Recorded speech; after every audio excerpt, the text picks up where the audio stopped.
4. Falecido em 1894, Robertson Smith foi físico, filólogo, exegeta da Bíblia e estudioso da Antiguidade, um homem de muitas facetas, de inteligência livre e penetrante. Ele expressou, num livro publicado em 1889, sobre a religião dos semitas, a conjectura de que uma cerimônia peculiar, a chamada refeição totêmica, desde o início era parte integrante do totemismo. Em apoio dessa tese, ele dispunha apenas da descrição de um único evento assim, oriunda do século V a.C., mas soube dotá-la de um alto grau de verossimilhança, mediante a análise dos sacrifícios entre os antigos semitas. Como o sacrifício pressupõe uma divindade, trata-se de inferir retrospectivamente de uma fase superior do rito religioso àquela mais baixa de todas, a do totemismo. Procurarei tirar do excelente livro de Robertson Smith as afirmações sobre a origem e significado do ritual de sacrifício que são decisivas para nós, deixando de lado os pormenores, frequentemente tão interessantes, e, de forma coerente, negligenciando os desenvolvimentos posteriores. Está fora de questão, num resumo como este, transmitir ao leitor a lucidez e a força comprobatória da exposição original. Robertson Smith informa que o sacrifício no altar foi o elemento essencial no ritual das religiões antigas. Tem o mesmo papel em todas as religiões, de modo que devemos relacionar sua origem a causas bastante gerais, que em toda parte atuavam da mesma forma. O sacrifício, o ato sagrado por excelência, significava originalmente algo diverso do que outras épocas vieram a designar com o termo, a oferenda à divindade para reconciliar-se com ela ou ganhar seu favor. Foi do sentido secundário de abnegação que derivou o uso profano da palavra. Tudo indica que, primeiramente, o sacrifício não foi senão um ato de sociabilidade, uma comunhão dos crentes com seu Deus. Comidas e bebidas eram dadas em sacrifício. As coisas de que o ser humano se alimentava, carne, cereais, frutos, vinho, óleo, ele as sacrificava também a seu Deus. Apenas quanto à carne do sacrifício havia restrições e exceções. O Deus alimentava-se dos animais de sacrifício juntamente com seus adoradores, enquanto os vegetais ficavam para ele apenas. Não há dúvida de que os animais são os sacrifícios mais antigos e que já foram os únicos. Os sacrifícios vegetais surgiram da oferenda dos primeiros frutos e correspondem a um tributo aos senhores do solo e da terra. Mas o sacrifício animal é anterior à agricultura. Sabe-se, tomando por base vestígios da linguagem, que a parte do sacrifício destinado ao Deus era considerada inicialmente o seu verdadeiro alimento. Com a progressiva desmaterialização do ser divino, essa ideia tornou-se repugnante. Ela foi evitada, concedendo-se à divindade apenas a parte líquida da refeição. Mais tarde, o uso do fogo, que dissolvia em fumos a carne sacrificada no altar, permitiu uma preparação dos alimentos humanos que os fez mais apropriados ao ser divino. A substância da bebida do sacrifício era originalmente o sangue dos animais sacrificados. Depois, o vinho foi o substituto do sangue. Os antigos o consideravam o sangue da videira, como ainda hoje nossos poetas o chamam. Portanto, a mais antiga forma de sacrifício, mais velha que o uso do fogo e o conhecimento da agricultura, foi o sacrifício animal, em que o Deus e seus adoradores desfrutavam juntos a carne e o sangue. Era essencial que cada um dos participantes tivesse a sua parte da refeição. Tal sacrifício era uma cerimônia pública, a festa de todo um clã. A religião era assunto de todos, o dever religioso era parte da obrigação social. Sacrifício e festividade coincidem em todos os povos. Cada sacrifício traz consigo uma festa, e nenhuma festa pode ser realizada sem sacrifício.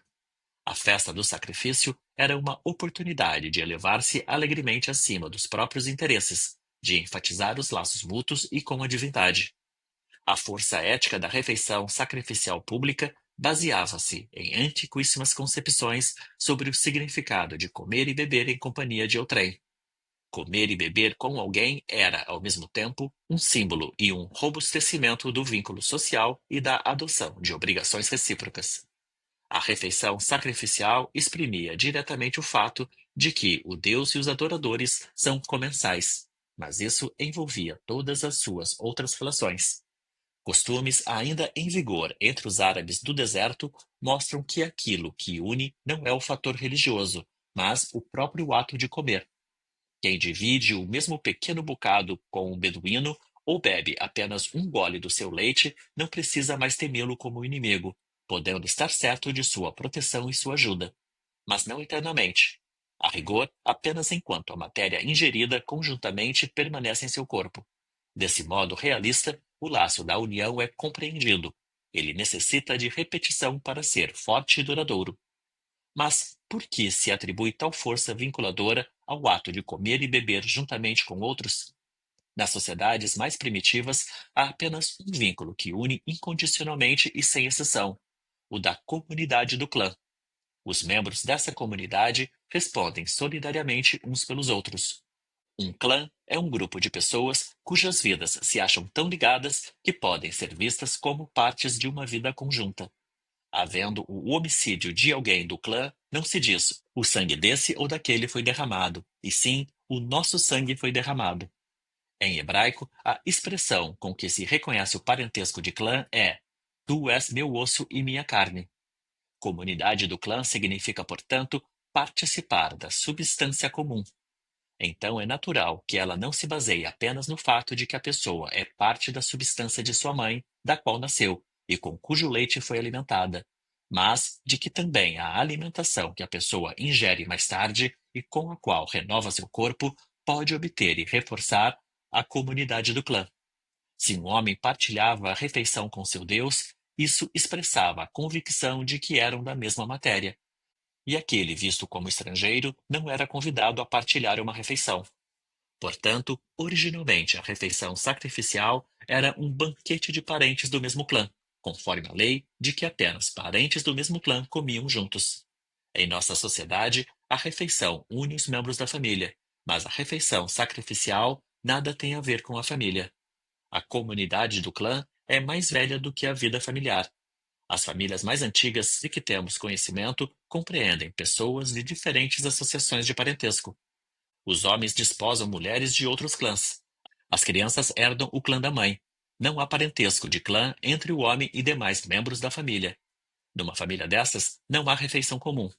Ainda hoje, os selvagens comem isoladamente, e as proibições alimentares religiosas do totemismo lhes tornam impossível comer com suas mulheres e filhos. Voltemo-nos agora para o animal sacrificial. Como vimos, não havia reunião do clã sem sacrifício animal. Mas também, o que agora é importante, não se abatia o animal fora dessas ocasiões solenes. Não havia problema em alimentar-se de frutos, de caça selvagem e do leite dos animais domésticos. Mas escrúpulos religiosos impediam que se matasse um animal doméstico para o consumo pessoal. Não há a menor dúvida, diz Robertson Smith, de que todo sacrifício foi originalmente uma cerimônia do clã, e que a morte de uma vítima era uma daquelas ações proibidas para o indivíduo e justificadas apenas quando todo o clã assumia a responsabilidade. Entre os primitivos, há apenas um tipo de ações a que se aplica essa descrição: aquelas que atingem a santidade do sangue do clã. Uma vida que nenhum indivíduo tem permissão de tirar, que pode ser sacrificada apenas com o consentimento e a participação de todos os membros do clã, acha-se no mesmo plano que a vida desses próprios membros. A regra de que todo conviva da refeição sacrificial deve provar da carne da vítima tem o mesmo significado que o preceito de que a execução de um membro culpado do clã deve ser empreendida pelo clã inteiro. Em outras palavras, o animal do sacrifício era tratado como um membro do clã. A comunidade que sacrifica, o seu Deus e o animal do sacrifício eram do mesmo sangue, membros de um único clã. Com base numa rica evidência, Robertson Smith identifica o animal do sacrifício com o animal totêmico. Havia duas espécies de sacrifícios na Antiguidade Tardia: a dos animais domésticos, que ordinariamente eram também comidos, e sacrifícios extraordinários de animais que eram proibidos por serem impuros. Uma investigação mais detida mostra que esses animais impuros eram animais sagrados, que eram oferecidos em sacrifício aos deuses para os quais eram sagrados, que originalmente eles eram identificados com os deuses mesmos, e que os crentes enfatizavam de algum modo no sacrifício seu parentesco sanguíneo com o animal e o deus. Em épocas ainda anteriores, não há essa distinção entre sacrifícios habituais e místicos. Todos os animais são originalmente sagrados. Sua carne é proibida e pode ser provada apenas em ocasiões solenes, com a participação de todo o clã. Matar o animal equivale a derramar sangue do clã, e tem de ocorrer sob as mesmas cautelas e garantias contra recriminações. Em toda parte, a domesticação de animais e o surgimento da pecuária parecem ter dado fim ao totemismo puro e rigoroso dos primórdios. Mas o que permaneceu de sagrado nos animais domésticos, na religião pastoral de então, é suficientemente claro para percebermos o seu original caráter totêmico. Ainda na era clássica tardia, em vários lugares, o ritual prescrevia que o sacrificante fugisse após a realização do sacrifício, como que para escapar a uma punição. Na Grécia, a noção de que matar um boi era de fato um crime deve ter predominado em certo tempo. Na festa ateniense das bufônias, assassinato do boi, era instaurado um processo formal depois do sacrifício, no qual todos os envolvidos eram interrogados. Concordava-se, por fim, em que a culpa do assassinato cabia apenas à faca, que então era lançada ao mar.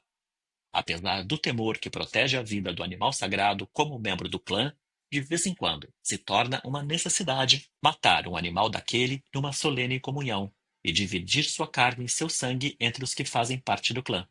O motivo que impõe esse ato revela o sentido mais profundo do sacrifício.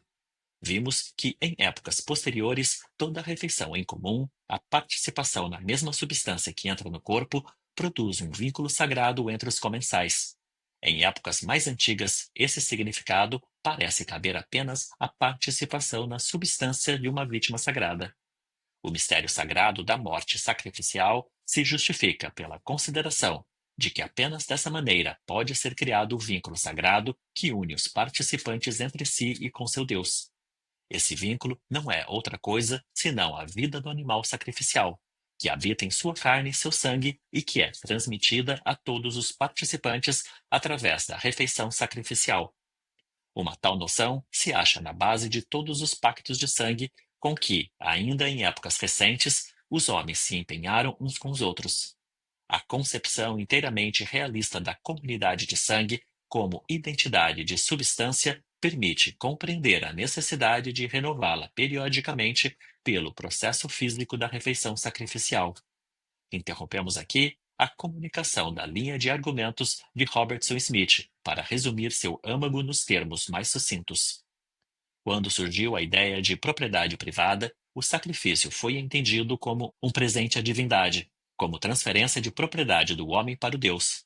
Mas essa interpretação deixou sem esclarecimento as peculiaridades todas do ritual do sacrifício. Nas épocas mais antigas, o animal sacrificial mesmo era sagrado, e sua vida era intocável. Podia ser tirada apenas com a participação e responsabilidade de todo o clã e na presença do Deus, para fornecer a substância sagrada cujo consumo garantia aos membros do clã a identidade essencial de uns com os outros e com a divindade. O sacrifício era um sacramento. O próprio animal sacrificial era um membro do clã. Ele era, de fato, o velho animal totêmico, o próprio Deus primitivo, cuja morte e absorção permitia aos membros do clã reavivar e garantir sua semelhança com ele. Dessa análise do sacrifício, Robertson Smith tirou a conclusão de que a matança e devoração periódica do totem, em épocas anteriores à adoração de divindades antropomórficas, teria sido um importante elemento da religião totêmica. A cerimônia desta refeição totêmica, segundo ele, acha-se conservada na descrição de um sacrifício de época posterior. São Nilo relata um sacrifício que os beduínos do deserto do Sinai costumavam fazer no final do século IV depois de Cristo. A vítima, um camelo, é amarrada sobre um rude altar de pedras amontoadas, e o líder do grupo, após conduzir os adoradores por 3 vezes ao redor do altar, numa procissão solene acompanhada de cantos, inflige o primeiro golpe e, apressadamente, bebe o sangue que jorra. Em seguida, todo o bando cai sobre a vítima com suas espadas, cortando pedaços da carne trêmula e devorando os crus, com tamanha rapidez que, no breve intervalo entre o surgimento da estrela matutina, para a qual era feito o sacrifício, que marcou o início do serviço, e o desaparecimento de seus raios ante o sol nascente, Todo camelo, corpo, ossos, pele, sangue e vísceras é completamente devorado. Tudo indica que esse ritual bárbaro, que evidencia a grande antiguidade, não era algo isolado, mas a forma original comum do sacrifício totêmico, que depois conheceu as mais diversas atenuações. Muitos autores recusaram-se a dar valor à concepção do banquete totêmico, porque não podia ser corroborada pela observação direta no estágio do totemismo. O próprio Robertson Smith indicou exemplos em que o significado sacramental do sacrifício parece estar fora de dúvida, como os sacrifícios humanos dos astecas e outros que lembram as circunstâncias da refeição totêmica, como os sacrifícios de ursos, feitos pelo clã urso dos Ottawas, na América, e as festas do urso dos Ainos, no Japão. Fraser informou detalhadamente sobre esses e outros casos semelhantes, nas duas últimas partes publicadas de sua grande obra. Uma tribo indígena da Califórnia que venera uma grande ave de rapina, o busardo, mata-a cerimoniosamente uma vez por ano, depois guarda luto por ela e conserva sua pele com as penas. Os índios Zunis, no Novo México, procedem da mesma forma com sua tartaruga sagrada.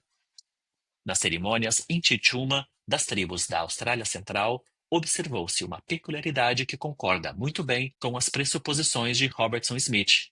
Todo clã que pratica a magia para favorecer a multiplicação do seu totem, do qual, no entanto, não pode ele próprio comer, é obrigado a provar dele durante a cerimônia, antes que se torne acessível aos outros clãs. O melhor exemplo de fruição sacramental do totem, normalmente proibido, se acha, de acordo com Fraser, entre os Binis da África Ocidental e está ligado às cerimônias fúnebres dessas tribos. De nossa parte, acompanhamos Robertson Smith na suposição de que a morte sacramental e devoração comum do animal totêmico, normalmente proibido, foi um traço significativo da religião totêmica.